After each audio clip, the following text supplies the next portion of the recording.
বয়স হয়ে গেছে 18, বিয়ে করে ফেলেন, ওইসব আইন টাইন বাদ, প্রয়োজনে জাল কাগজ রেডি করে রাখেন, বিয়ে করে ফেলেন, অথবা কালিমা পড়ায় বিয়ে করে ফেলেন, ঝামেলা শেষ। কেউ জানবেন আপনি বিয়ে, কিন্তু আল্লাহর আইনে আপনি জানবেন আপনি বিবাহিত।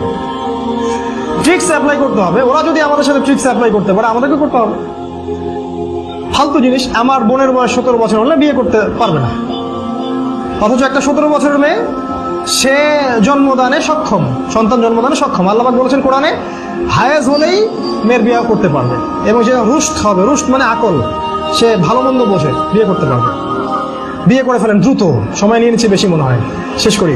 দ্রুত বিয়ে করে ফেলেন, পরিবার গঠন করেন, বেশি বেশি সন্তান নেওয়ার চেষ্টা করেন, সামর্থ্য থাকলে একাধিক বিয়ে করেন, এবং আপনি যতটুকু জানেন কোরআন সুন্নাহ, যা জানেন তাই প্রচার করতে থাকেন, যা জানেন তাই প্রচার করতে থাকেন।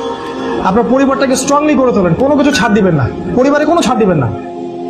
আমরা অন্য ভাইদেরকে ছাড় দিব, অন্যের প্রতি আমরা নরম